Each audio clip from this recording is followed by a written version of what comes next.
Well, hello and good morning, or whatever time it is that you're viewing. I just want to welcome you to our study of the Gospel of John. We're looking at the beauty of restoration, the final days of Jesus, and we're looking at what God has done to bring redemption through the death and resurrection of his Son. We've been walking through the text verse by verse, beginning near the end of chapter 18, and we're going to work our way all the way through chapter 21. We're going to be looking at John chapter 19, verses 5 to 16 this morning. And what we're going to be looking at is a continuation of the trial of Jesus, not only through Pilate, but then with the crowds. And as we'll see, we're going to be stepping back and looking at a portion of the passage that we looked at in the previous lesson, and then move forward from that. The lesson title is Here is Your King. Last lesson, we talked about Behold the Man. We'll see that again here, but we're going to now see the progression of the text as we move forward. As we get started, though, I want to do a little bit more reflection working back at the beginning of the Gospel of John. One of the things we're going to see in the trial of Jesus is there are going to be mainly two charges brought against Jesus.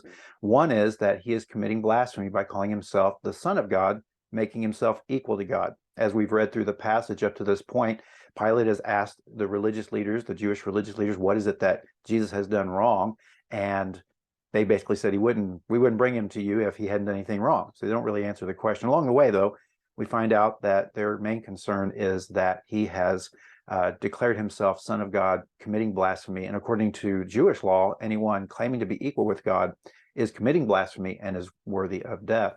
We're also going to see a charge of claiming to be a king, and that's brought up here. And that's been a discussion as well. As Jesus has been brought to Pilate, one of the things that's been said is that he is a king. What does that mean in terms of how is that a threat to the Roman government? Pilate wants to find that out. We'll see that play out here. Jesus has already discussed this in many ways. We'll walk through that again. But this is not new. This idea of Jesus being charged by committing crimes against the Jewish faith by saying he's the Son of God and that he's the King of Israel.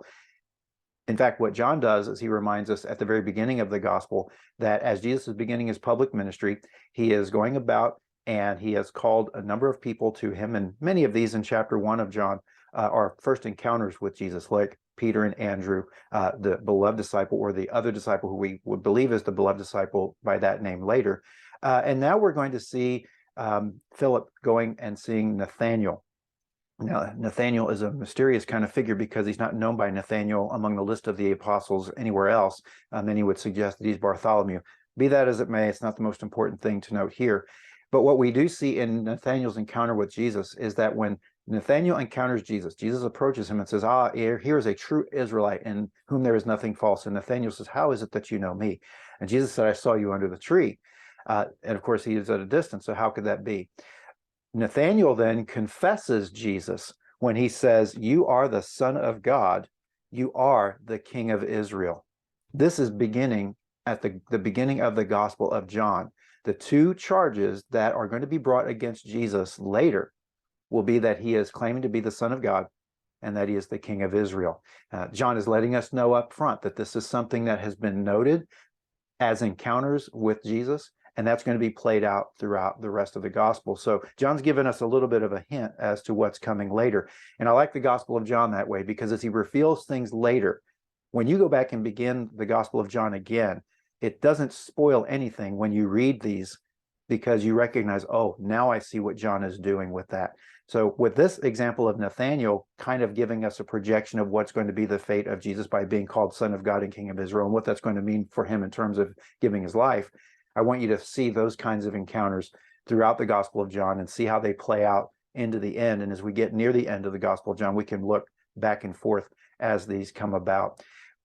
Pay attention to those kinds of things as you read John very closely. He will give us little nuggets here and there as we move forward. Well, as we get ready to look at the text, I want to divide it up into three main sections, and not being very clever as I do this, but as we go through, I want you to see three sections of the passage. First is going to be the cry of crucifixion. We saw that a little bit. We're going to see that as we pick up with verse 5 again. So the crowd is going to be crying out to crucify Jesus. Pilate then is going to go back and have a conversation with Jesus, and he talks to Jesus, and in the midst of that conversation, and he's frustrated as he is, he's going to say, I have the authority to crucify you, verses 8 through 12. And then again, when Pilate goes back out to the crowd and tries to release Jesus on another occasion, John 19, verses 13 to 16, we have the crowd cry out yet again, crucify him, crucify him. Well, let's go ahead and take a look at the text, and then we'll walk through it section by section and just kind of glean some insights from it as we work through it. Reading from the New American Standard, the 2020 edition, here's what John records for us. Again, beginning with verse 5, picking up with what we had at the end of last lesson.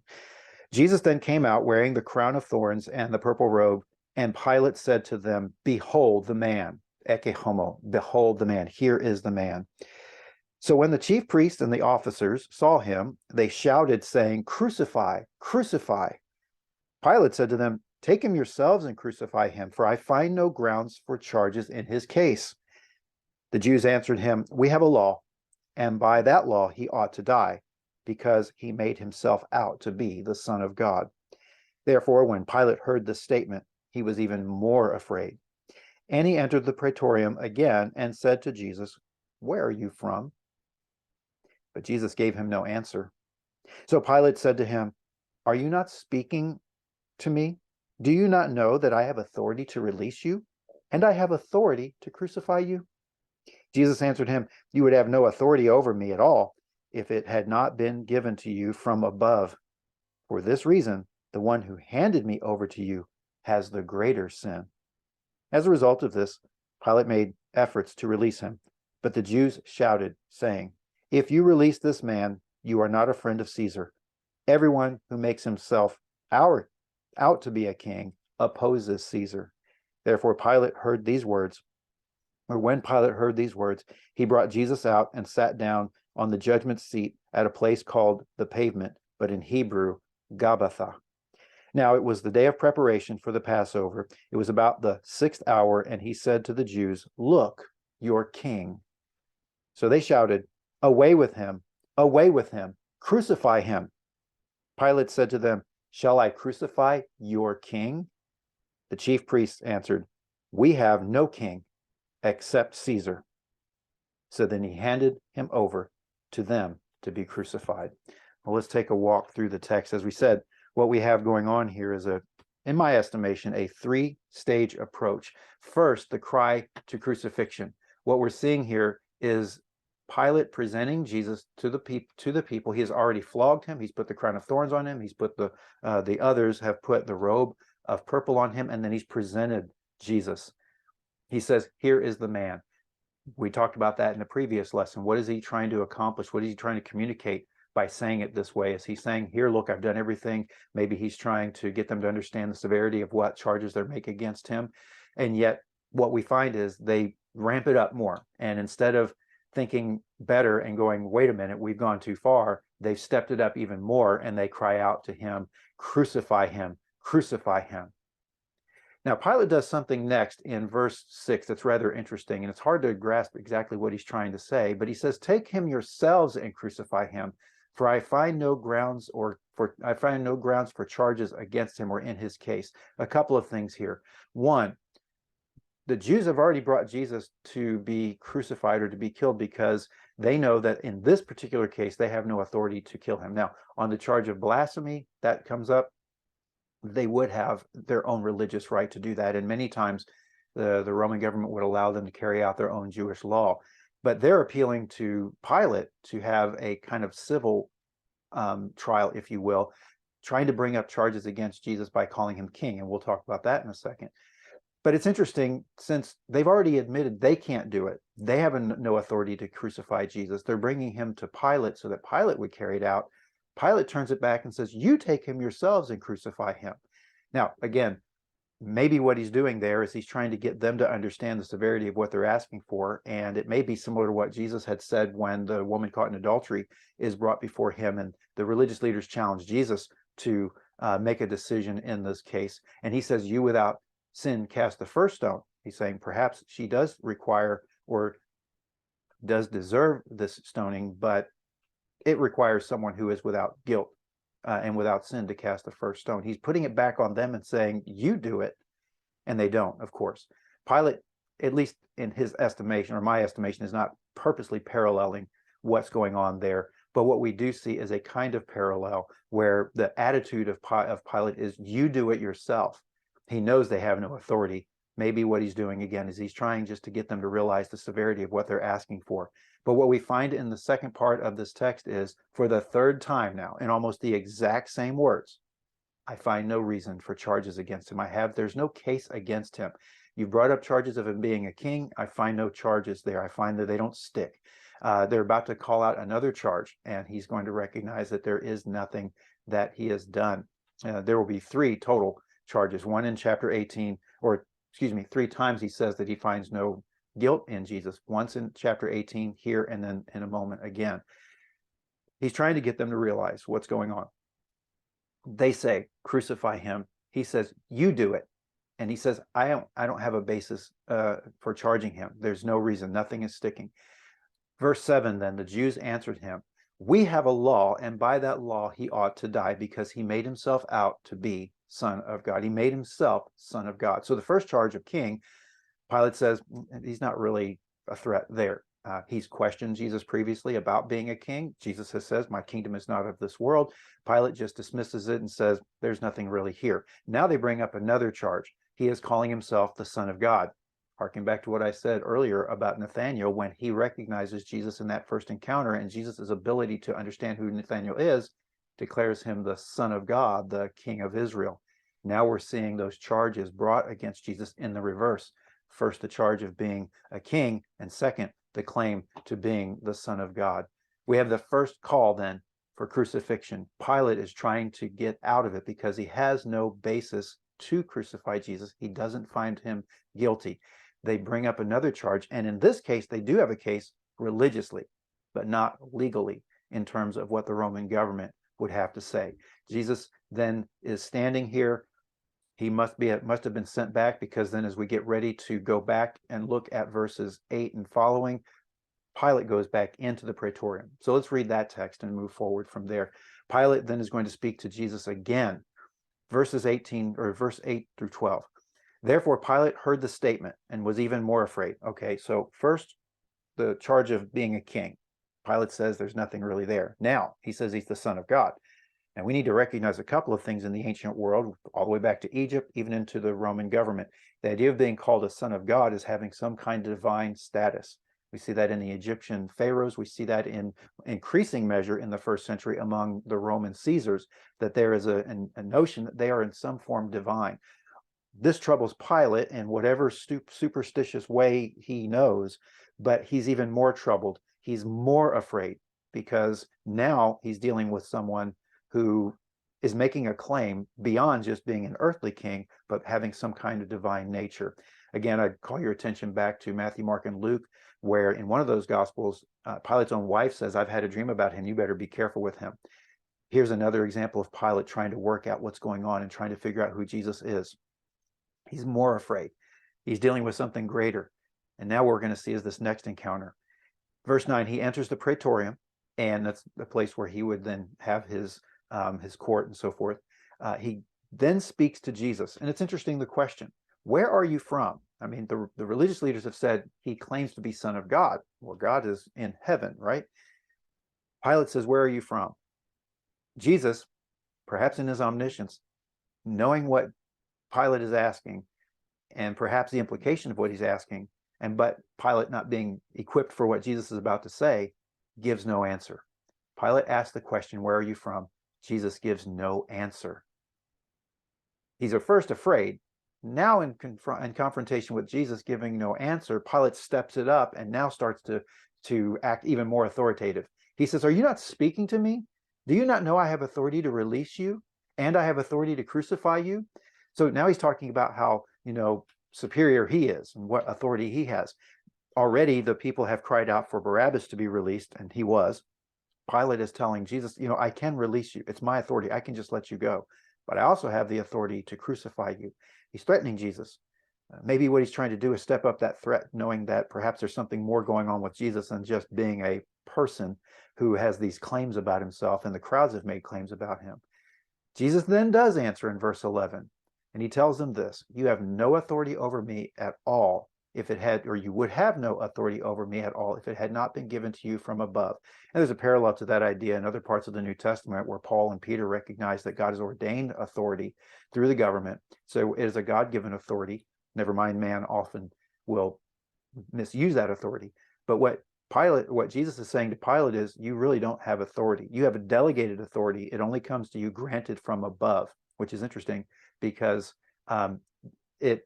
Jesus is said to have come from above. This is then an acknowledgement that you claim to have all this authority. You're trying to come at me as if you have all this authority, trying to stand up against me, knowing that you have heard that I've claimed to be the Son of God, and that means I am from above. Well, you think you have a lot of authority, but really you only have a little bit of authority, and only that which is given to you. From above doesn't mean from Caesar, it means from God. As a result, what Jesus then says in verse 12, the second part of verse 11 is that because the authority you have is given from above, the greater sin is not the one that you're committing now, because you're carrying out what authority has been granted to you. The greater sin lies on the one who has handed you over to me. Now, there's a lot of discussion about what this means. Some would say, well, what does that mean for Judas, who betrayed Jesus? Is it the Jewish people in general, or is it the high priest specifically? And with regard to the high priest, I think that's the strongest one, because they're the one, he and his office sent Jesus over to Pilate, and they're then, as we'll see in a moment, exercising their ultimate rejection of who Jesus is and what he represents. As a result, knowing that God has a plan of redemption, that he is sending Messiah, they reject Jesus as Messiah. They are committing the greater sin by taking the one God has given them and handing him over.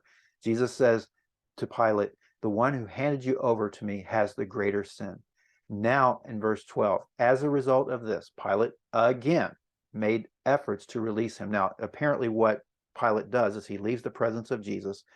John doesn't narrate that. He goes back out to the crowd and says over and over again, there's nothing wrong. He's not done anything wrong. I'm not holding anything against him. He's trying to release Jesus. But the Jews shouted. They continued to shout even more. Verse 8 or verse 12, if you release this man, you are not a friend of Caesar. Everyone who makes himself out to be king opposes Caesar. A couple of things to note here. They call him man. Now, Pilate had earlier called him a man. He says, behold the man. Of course, the whole question is, what is the nature of Jesus? He is fully human, but also fully divine. And that's coming out through the text as well. But notice how they're referring to Jesus, denying any messianic claims, denying anything divine about him, denying anything related to his coming from God or from above. They say, release this. He says, if you release this man, they're calling him a man, then you are no friend of Caesar. Now, Pilate had his own issues with Caesar. He had his own issues with Herod in the local region there. After Pilate and Herod talked about who Jesus was in the other Gospels, Herod and Pilate became friends.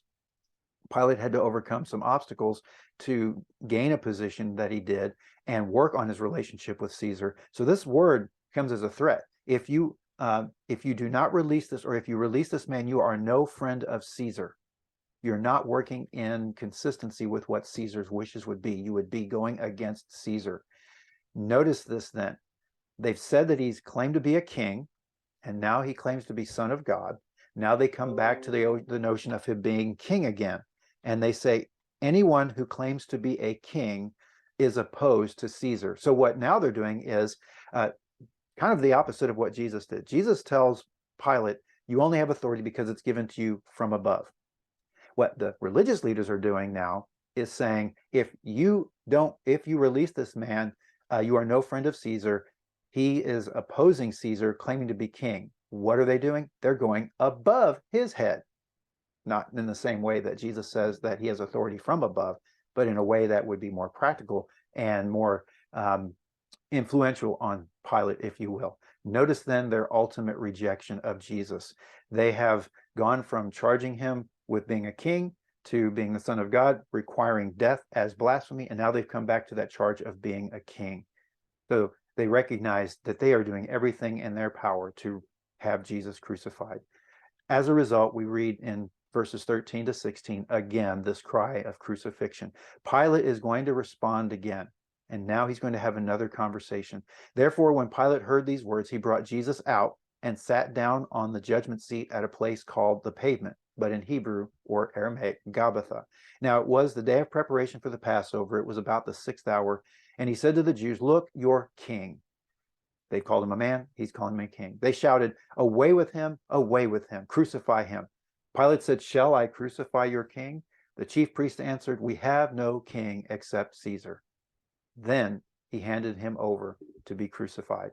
Well, let's go back and look at this text. Pilate then brings Jesus out. Now there's a question as to what goes on when he brings Jesus out. Does he set Jesus in the seat to then be judged, or does he sit down in the seat himself to act as judge? The scholars are kind of conflicted on that. Either way, what's happening is a judgment is coming down. Pilate is going to make his final decision. So he now puts himself in a place of, here is the final decision that's going to be made. Now it's interesting too, we come back to verse 14, the religious leaders are acting in such a way as to get this over with because they've got plans. They have Passover to take care of. And what we see in John is, in verse 14, a recognition of that. The day of preparation for the Passover, it was the 6th hour. We're talking about in the morning, and they need to get things going. So they're trying to get rid of Jesus. So Jesus is placed before the people one last time. Another opportunity Pilate gives them to just be done and let him go. He says to them one more time, "Look, your king." First he says, "Behold the man." They say, "If you release this man, you're no friend of Caesar." And now he comes back, Pilate does, and says to the religious leaders and a crowd among them, "Here is your king." They shouted, and I want you to catch this. This is an ultimate rejection. They say, away with him, crucify him." With all that's been brought before them, with the severity of the charges that they're bringing, with Pilate's recognizing that there's nothing that Jesus has done wrong, they are adamant that it's time for Jesus to die. Pilate asked one more time, "Shall I crucify your king?" Does he mean that sarcastically, facetiously? What? They're bringing him to, or they bring Jesus to Pilate because he claims to be a king. He turns it back on them. "Shall I crucify your king?" Notice then this ultimate statement of rejection. We have no king except Caesar. That's really troubling because their king should be God. Now we know that they are subject nation to the Roman government, and we also know that what they have claimed over and over again is that God is their king. They are not to have any other king except God. As long as they are then practicing their faith, they can have that in some form or fashion. But they've totally rejected Jesus. They've said, not only is he not our king, but we only have one king, and that is Caesar. It's rather interesting that they have claimed in many ways not to be slaves to anyone, and yet Jesus has said that you are slave to your sin, chapter 8, but he also talks about the fact that they are slaves. And when he says that, the religious leaders and those among Jesus in chapter 8, they say, "What are you talking about? We've never been slaves to anyone." In fact, they are slaves many times in their history, and at the current time, they are slaves, if you will, as subjects to the Roman government. Yet now, while there are many Jews who would oppose the Roman government, are now calling out their allegiance to the Roman government. Notice the change here. They claim that they are acting on behalf of God, that this man Jesus needs to be crucified, and now they are rejecting anything that would come from God, particularly Jesus, by saying we have no king except Caesar. Very strong words, a very strong word of rejection. We've been talking about restoration and what these religious leaders are doing, and I keep referring to them as religious leaders because that's the main context. The chief priests, the officers, the religious leaders, many times they're called the Jews in general, but Jews here in the Gospel of John means more about the Jewish religious leaders. But notice what's at stake here. They have now given their ultimate rejection. Jesus is trying to bring restoration, and they're bringing rejection. That doesn't mean restoration plan has ended. It will continue. We're going to see that take place even in and through the cross. And it's God's plan that Jesus would die on the cross, but it is taking place through these human events and the actions and the decisions of all the humans involved. Then we have in verse 5, parallel to what we had in the beginning of verse 1, and that is after Pilate hears what the religious leaders have to say, in verse 1, he hands Jesus over to be flogged. Then the crown of thorns and the purple robe is placed on him to be mocked. Now we're seeing a final handing over. Judas handed Jesus over to the religious leaders. The religious leaders handed Jesus over to Pilate, and now Pilate is handing over Jesus to be crucified. We have the final end here in terms of the final public aspect of Jesus' ministry. We're going to then move forward in the rest of chapter 19 and into chapter 20 and talk about the death and resurrection of Jesus moving forward. Doesn't sound like we've got much of restoration going on here, but one of the things we have to recognize is that there is a step-by-step process. We will have to eventually look back and move back, if you will, and look at the big picture. But this process is slow, if you will, and it's one of those things that takes step after step after step. There is ultimate restoration that's coming for those who will believe. For these religious leaders, they have basically said they have rejected God by rejecting his Messiah. They have said they have no king but Caesar. It's rather striking then that God has brought Jesus to himself, or God has brought Jesus to his own people, and it reflects what John 1 says when it says the word became flesh and dwelt among us. And it goes on to say that he came unto his own, but his own rejected him. His own despised him, and we're seeing that play out here in John chapter 19. There's a frustration, if you will, in God's plan at the moment, but it's not really a frustration of the plan when you consider that it will be the means by which God will bring about redemption of the world to himself for those who believe. As I said, it doesn't seem like we're taking a step in the right direction toward restoration, but we need to take another step so that we can see what looks like the final end, what looks like the ultimate demise of Jesus is only one more step toward his action plan of redemption. They cried out, "Crucify him." Pilate tried to stop it. We're not going to excuse Pilate for his actions. He had every opportunity to put a halt to that. But we do know that God, working through human effort and in their own free will, is acting out and planning out his sovereign plan of redemption. We'll see that play out more and more step by step. Let's have a word of prayer. Father, we ask right now that as we walk through the Gospel of John, we recognize what you're doing in the life of the world, really. You're wanting to seek redemption for the world, and we know that that comes about through the death and resurrection of your Son. As horrific and as treacherous and as horrible as the death of Jesus was, we know that ultimately it was a plan you were working out for the good of those who would believe in you. We know that it's part of the plan of redemption because what it ultimately signifies is that you are taking justice out on sin, and that should have been us. But in your grace and in your love, you've provided a substitute so that we would not have to die for our own sin, but we would live and have life through the death and resurrection of Jesus, and so that we would then daily die to ourselves, taking up our cross and following you.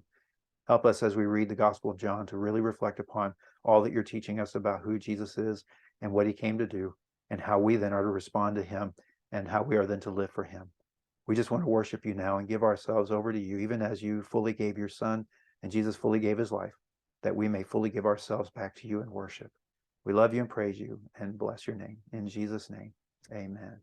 Well, let's take a look at what our next lesson is going to be. We're going to be taking one next step, walking through the process. When we do, we're going to see standing at the cross, John chapter 19, verses 17 through 27. We're going to see Jesus on the cross, and we're going to see Jesus speak to his mother, and we're going to see him speak to the beloved disciple, even while he's being crucified. And the plan of redemption is being played out. He is planning ultimately for his own mother and the beloved disciple to work together in order to be in fellowship and relationship so that his mother is taken care of. Another great word of grace and mercy on his own family. We'll continue through the Gospel of John until we'll get through it in February, and then what we'll do is move on to other things. Until then, as Paul said in 2 Corinthians 13:14, the grace of the Lord Jesus Christ and the love of the Father and the fellowship of the Holy Spirit be with you all.